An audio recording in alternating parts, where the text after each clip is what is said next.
Welcome to a new edition of the Neon Jazz interview series with jazz pianist, composer, and bandleader George Burton. We caught up with him about his new 2022 CD, Reciprocity. Since his arrival in New York, he has been on the radar of everyone who follows innovations in jazz. Born and raised in Philadelphia, he grew up playing classical violin and viola while absorbing gospel and blues at home and in high school. And he went on to play with Philly hard-bop legend Bootsie Barnes and learning the subtleties of the genre from some of the veteran pianists on the Philly scene, notably Simmons and Shirley. He's got a story full of great anecdotes and more. Enjoy. Hey, thank you for taking a minute out today for Neon Jazz. I appreciate it. Oh, no problem.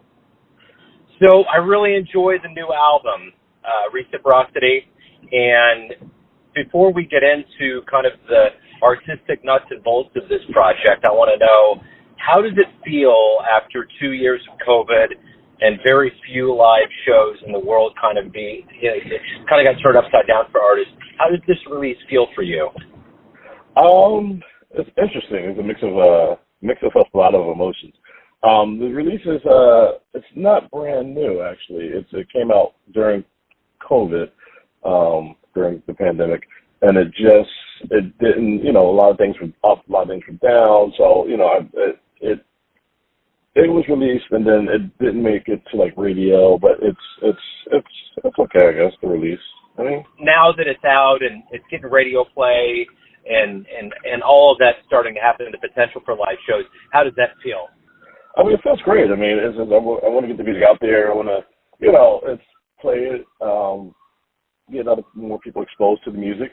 But it's, it's one of those things. It's still a mix of emotions. Whenever you release anything, it's kind of, it can be, big rush. It can be, because you never know what they expect once it reaches radio, once it reaches publications of that nature. And it's kind of like your baby to a certain extent. So what about shows? Have you been playing any live shows to promote it? I haven't. I played a couple shows during the pandemic. They were live on-stream shows that were like kind of weird. They were kind of awkward. I've done some shows in Harrisburg, but I didn't really play too many live shows. As the pandemic was opening back up, people were still on the fence about if they wanted to play. It's a lot better now, but it's to a certain extent, I'm trying to evolve that particular project. So I've been doing live shows, a lot of sideman gigs I've been doing actually, just so that I can clear my head and dive into other people's music. But as far as live shows, it's some here and there. I did one in Harrisburg. I did one in a few over in Pittsburgh, a couple in Detroit, in Philadelphia, obviously. So, we've done some live shows, not as many as I would like, but we've done some live shows of the music.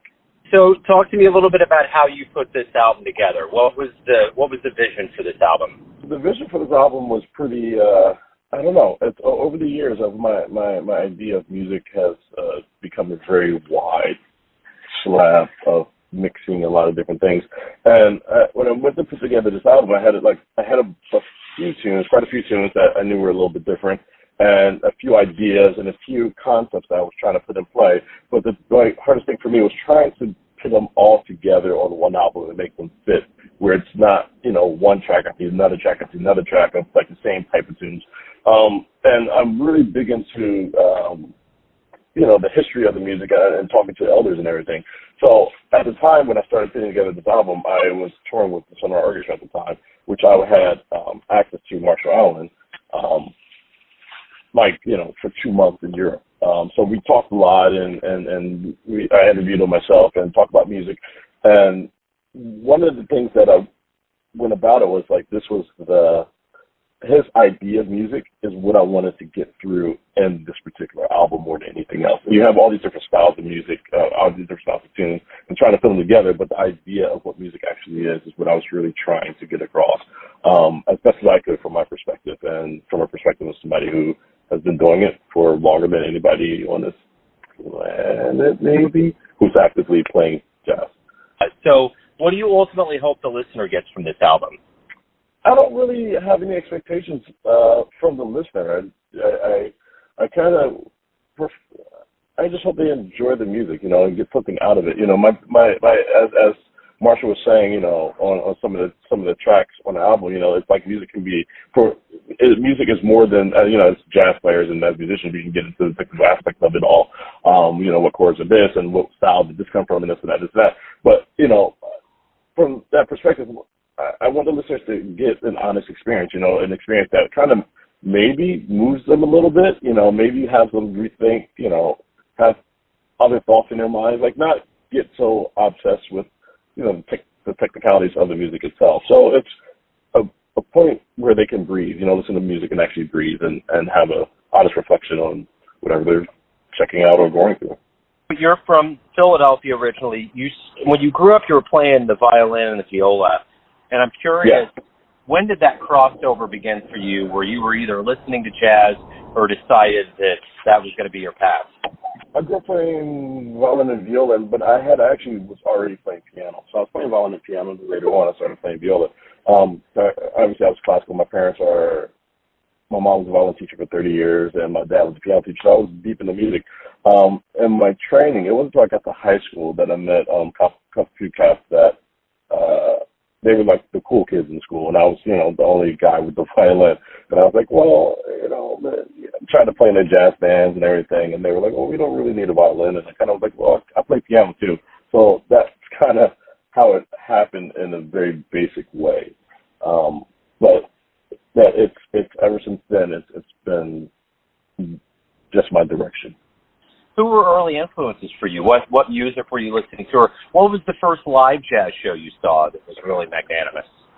The first live jazz show I saw probably was in about like 1995 or 96. And I went to, I've seen a couple jazz shows here and there, but there was a club in Philadelphia called Ortlieb's Jazz House that's no longer around, but it was around for years, and it was like this staple, and it had like, Shirley Scott, Trudy Pitts, Mickey Roker, Sam Doherty. So all these Philadelphia jazz musicians always played at this club. And I remember the first time walking in this club and seeing, Miss Shirley Scott, who I didn't know exactly who she was at the time. I was very young, play. And I remember like watching and being like, what is happening? And just her, how her and Mickey Roker played so well together. Like it was beyond my high school buddies playing jazz. And it was from that point on, I think the first 2 years, the only shows that I saw were in that venue or another couple other venues. And, like Charles Stafford was playing there a lot with Tim Warfield at the time. You had, Nicholas Pate will come through when he was in town, or whoever was in town will always come through. So I saw the best shows at that particular venue as opposed to like a particular show, because it was one, they were amazing players, the best of the best, and it was consistent. What about Boosie Barnes? What did you learn during that tenure? Was that one of the first kind of big gigs that you had? Well, that was Boosie. Well, Boosie was, because he played at this club Ortlieb's a lot, and when I say I was there for the jam session every Tuesday. I was there to see the trio or see Bootsie Barnes every Wednesday. I was there to see I was literally living in that place to get as much information as possible. And he was one of the first elder musicians to give me a real gig, and it was hard, and I got beat up. But, he was giving these lessons, on the bandstand, which is, lessons on a bandstand. So he gave me a bunch of gigs, and from there, I guess my name sort of kind of got around, and I started playing with Odine Pope after that. I ended up playing with him for quite a long time. The Philadelphia scene was pretty much where I got my first quote-unquote big gig, but Boosie I guess he saw something in me, or he wanted to, show me what it was really about, and he did, so.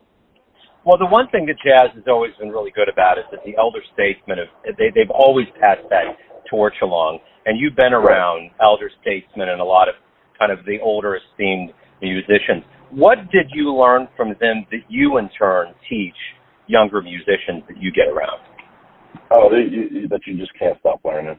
You can't stop learning. You take everything in, you keep learning, and there's certain things that are like the history and the tradition, but you got to keep your ears open to understand the other conversations that's happening also. And that seemed to be the most consistent theme across everybody I've played with over the years. What is it that you like the best about being a professional musician? I mean, aside from, you get to create music on a regular basis, but there's so much that goes into this process. What do you look forward to the most every day? I think it's just being honest with myself and the music, it's something like, it's I try not to get wrapped up into all these other things, but it's something that, being a musician, I always tell, my students, or, it's one of the things that, that people can't take away from you is information, and it's like, it's like I'm always studying, I'm always checking out more music, and that's every day, it's something new. It's something new to think about, a new concept. And for me, that's everything, even if I get to play the piano or if I don't, I'm always working at it in some way, shape, or form, and it's forever mine, to some certain extent. Well, my music and my ideas of music and what I'm learning, it's, that's the best thing for me that I like.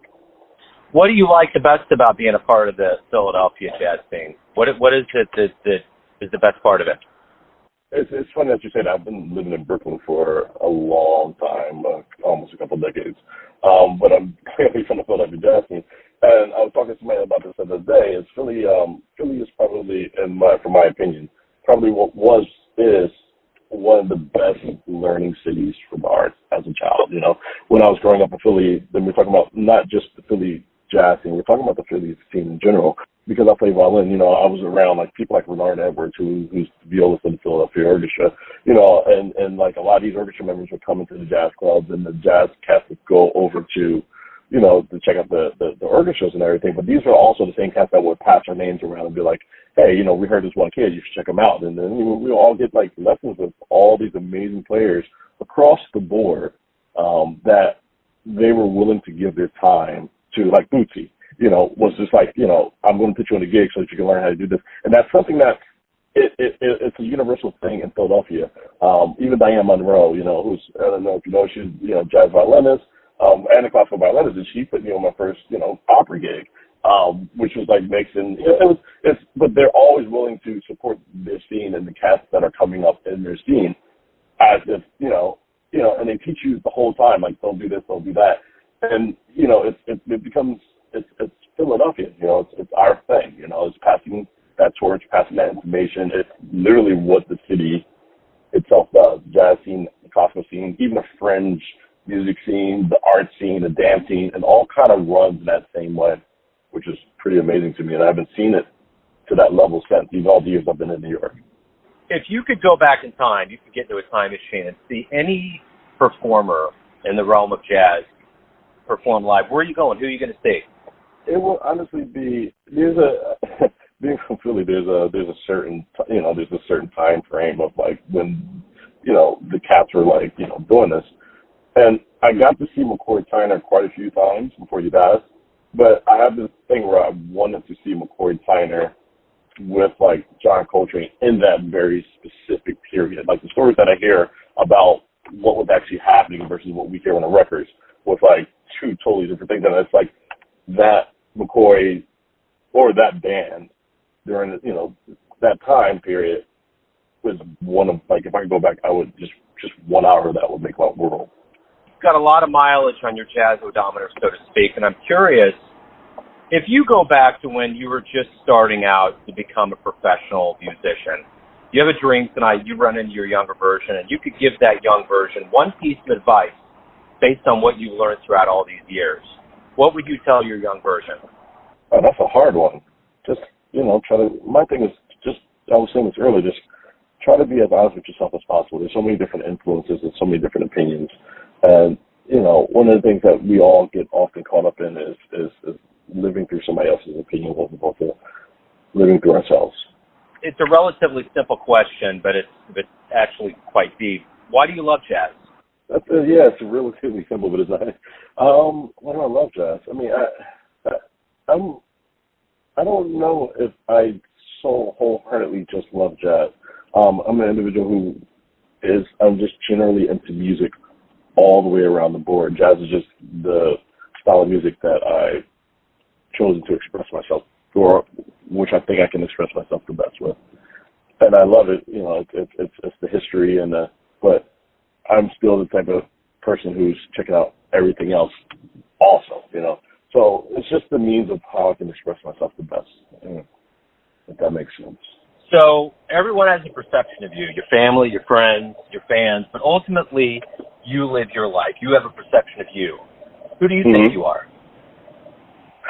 I'm never going to know that. Still trying to figure that out all the time. Like it's like I'm just next week I'll think I'm somebody else. Next week after that I'll think I'm somebody else. My perception of myself is just I don't know if I particularly have one to that level because I feel like I'm always changing and I always will continue to change. Cool. I like it, George. Thank you for taking some time out today. Good luck with the album and the return to the stage, man. I appreciate it. Thanks. Talk to you soon. Thanks for listening and tuning into another Neon Jazz interview. We give you a bit of insight into the finest players and minds in Philadelphia, Kansas City, and spots all over the world, giving fans all that jazz. Thanks to George for his time, music, and story. If you want to hear more interviews, go to Famous Interviews with Joe Domino on the iTunes Store. Visit neonjazz at youtube.com, and for everything Neon Jazz, go to the neonjazz.blogspot.com. Until next time, enjoy the jazz, my friends.